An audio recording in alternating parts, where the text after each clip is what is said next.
महिलांको शोइबा शैली जानतु सेमानक चरित्र और स्वभाव विषय बंधुगण आचार्य चाणक्य तांकर चाणक्य नीति अनुसार कहती कि आपण महिला मानक शैवावस्था एमानक चरित्र विषय जानीपारे।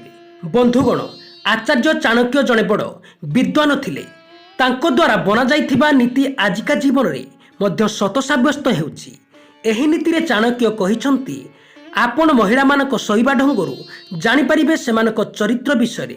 बंधुगण सेथिपाई पोस्टटी को शेष पर्यंत पढ़ंतु। महिला मानक विषय गोटे कथा कहा जाइछि, सेमानक बनैथिबा भगवान मध्य सेमानक हृदय कथा जानी पारंती नाही। बंधुगण महिला मानक रहस्य थाए कि न थाए एही कथा केही जानी पारंती नाही।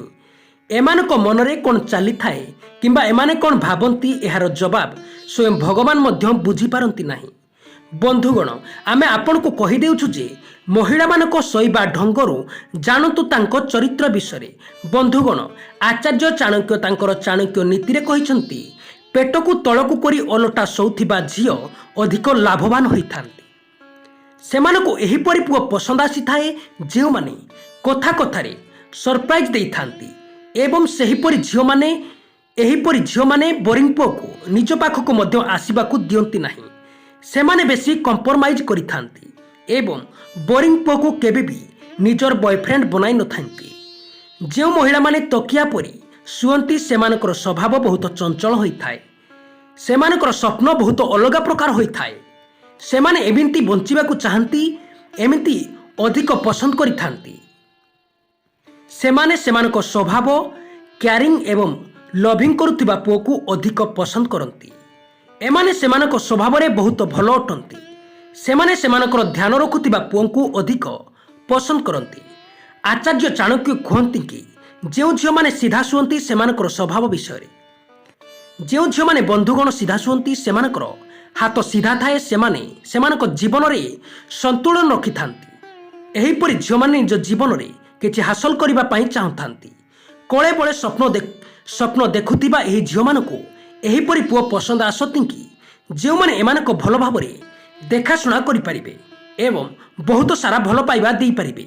कारण झियो माने निजर स्वप्न को पूरा करिबा पई पूरा लागि पड़ंती। एमाने अधिक परिश्रमी अटंती एवं निजर परिश्रम द्वारा ही आगको बढ़िबाकू चाहंती। एमानकू मध्य परिश्रम करुथुबा पुओ पसंद आसीथाए। परिश्रम करुथुबा पुओ को एमाने बहुत भलो पांती। आचार्य चाणक्य कहिसंती तकिया उपरे हाथ रखि शोउथिबा झियो मानक विषय। एही झियो माने केउ पटे शैले मध्य हाथ को तकिया उपरे ही रखिथांती। एमानकर स्वभाव पूरापूरी गंभीर अटे। एमानकर सबुठु बड़ कमजोर एहा थाए कि एमाने बहुत शीघ्र काहारी को विश्वास करिथांती। एमाने झियो हंतु किंबा पुओ काहारी भी कथारे शीघ्र आसी थांती। एमानकर स्वभाव भलो एवं सफा होई थाए। एमाने भलो स्वभाव जोगु ही काहार कथारे शीघ्र आसी थांती। आचार्य चाणक्य कहिसंती जे जेउ माने बंका होई सईथांती सेमानक विषय बहुत महिला माने बंका होई सईथांती। एपरि महिला माने स्वभाव रे बहुत विडंबना होइथांती किंतु ता सहित एमाने आलस्य मध्य होइथांती। एमानक द्वारा बना जाइथिबा दस्ती लंबा समय पर्यंत चली थाए। एमानक स्वभाव रे एमाने बहुत हसकुरा होई पुओ को पसंद करिथांती। एमाने अधिक हसखुशी होइथांती तेणु एमानकू हसगुण पुओ को अधिक पसंद करिथांती। आचार्य चाणक्य कहिसंती छाती उपरे हाथ रखि शोउथिबा महिलांक विषय। बंधुगण बहुत कम महिला एही पोजिशन रे सुअंती। एही परि महिला निजर परिवार पई निजर मन को पूरा समर्पित करि दैथांती। एमाने बुझिबा एवं विडंबना स्वभाव होइथांती। एमानक पई परिवार ही सबकिछि होइथाए। एमाने परिवार खास होइथांती।